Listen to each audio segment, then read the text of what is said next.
July నెలలో మేషరాశి వారికి ఏ విధంగా ఉండబోతుంది? ఏ విధమైన జాగ్రత్తలు తీసుకోవాల్సి ఉంటుంది?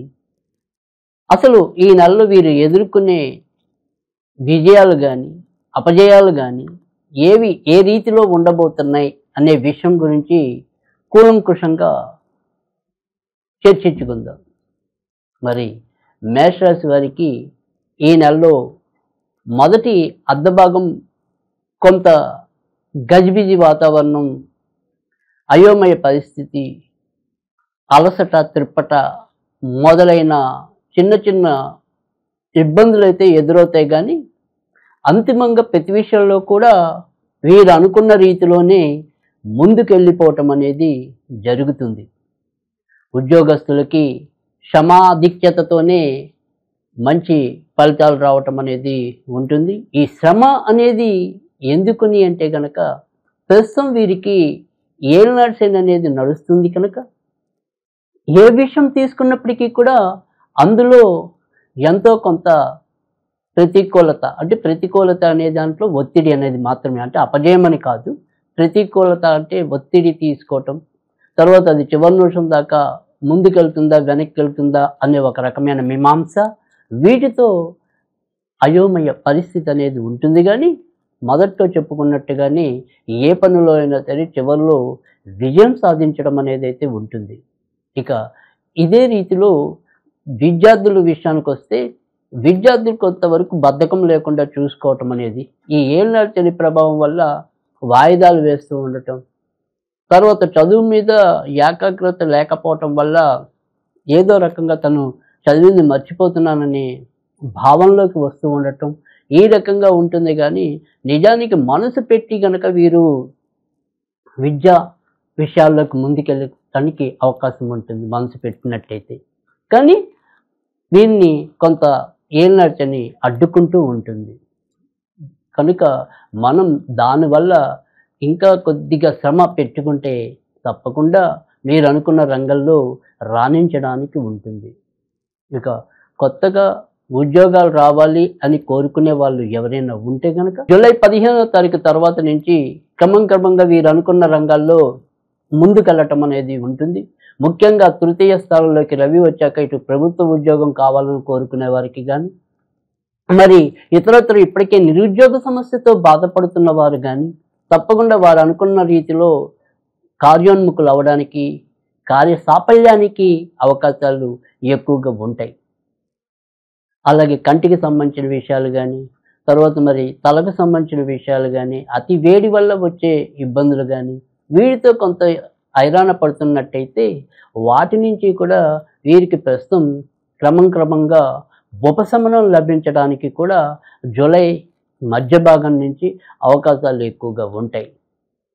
ఈ జూలై నెలలో ఏదైనా సరే విదేశాలకి వెళ్ళాలి అనే సంకల్పం ఉన్నట్టయితే కనుక వాటికి సంబంధించిన ప్రయత్నాలు అయితే కనుక ఖచ్చితంగా చేసుకోవచ్చు.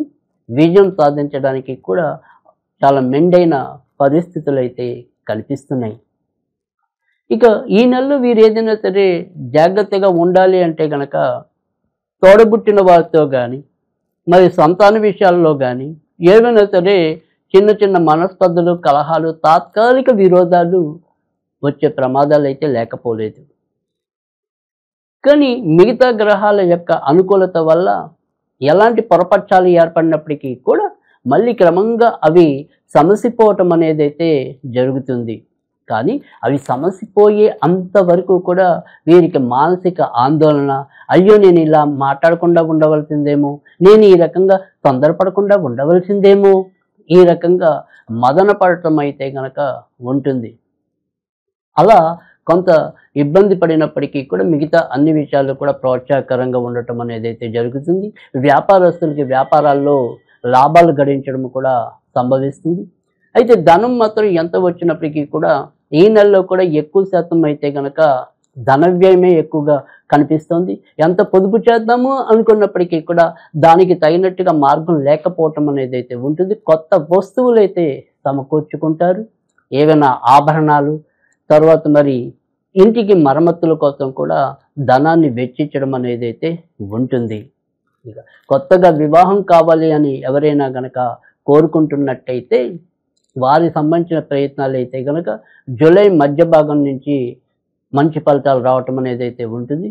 ఎప్పుడైతే మరి జూలై 8వ తారీఖు తర్వాత నుంచి క్రమంగా గురుమోర్జం అనేది కూడా వదిలిపోతుంది, అంటే త్యాగం అనేది ఉంటుంది కనుక జూలై 8 దాటిన తర్వాత నుంచి గురుడు వీరికి మరింత మేలు చేయడానికి కూడా ఉంటుంది కనుక అక్కడి నుంచి ఆర్థిక అంశాల్లో అయితేనేమి, మరి వ్యక్తిగత విషయాల్లో అయితేనేమి, వివాహకు సంబంధించిన విషయాల్లో అయితేనేమి క్రమంగా ఒక్కొక్క అనానుకూలతలన్నింటినీ కూడా మరి వాళ్ళు తీసేసుకుని క్రమంగా ముందుకెళ్ళడానికి కూడా అవకాశాలు ఎక్కువగా కనిపిస్తూ ఉంటాయి.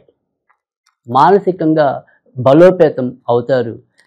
ఇష్ట బంధు మిత్రులతో ఉల్లాసంగా గడపగలుగుతారు.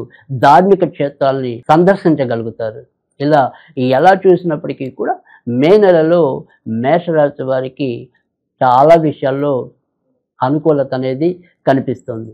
ఇక ఈ నెలలో వీరు సాధ్యమైనంత వరకు కూడా సుబ్రహ్మణ్య స్వామికి సంబంధించిన పూజలు చేసుకున్నట్టయితే మరిన్ని మంచి ఫలితాలు రావడానికి కూడా ఉంటుంది.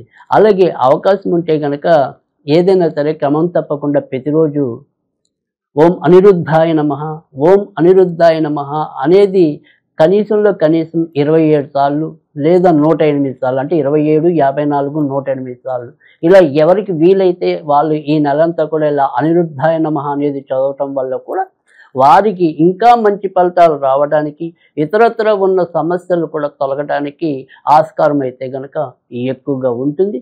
ఈ రకంగా చేసుకున్నట్టయితే తప్పకుండా మంచి ఫలితాలు కలగటం అనేది కూడా ఉంటుంది. అలాగే మేషరాశి వారు ఈ నెలలో ఏదైనప్పటికీ, అంటే ఏదైనా పార్ట్నర్షిప్గా కానీ లేదా ఉన్న వ్యాపారాలు ఇంకా విస్తరిద్దామా అనుకునే ప్రయత్నాలు కానీ ఆలోచనలు కానీ ఉంటే కనుక వాటికి సంబంధించిన ఆలోచనలు మాత్రం జూలై మధ్య భాగం నుంచి దానికి సంబంధించిన ప్రయత్నాలు అయితే మొదలెట్టచ్చు. మొదటి అర్ధ భాగం అంతా కూడా కొద్దిగా మానసిక క్లేశాలతోనూ ఎంతో కొంత హైరాణ ఒత్తిడులతోనూ ముందుకెళ్ళటం అనేది అయితే ఉంటుంది. జూలై మధ్య భాగం దాటిన తర్వాత నుంచే చాలా చక్కటి అనుకూలమైన మార్పులు, మానసిక ప్రశాంతత ఇలాంటివన్నీ కూడా లభించడానికి అవకాశాలు ఎక్కువగా ఉంటాయి. కనుక జూలై మధ్య భాగం వరకు సాదాసీదాగా సాగిపోవటం అనేది ఉంటుంది. మరీ ఎక్కువగా ఆశలు పెట్టుకోవద్దు, నిరాశలు పెట్టుకోవద్దు, మరీ అపజయాలు అయితే ఉండవు. ఎలాంటి ఇబ్బందులు ఉన్నప్పటికీ కూడా చివరి నిమిషంలో అయితే తప్పకుండా బయటపడతారు.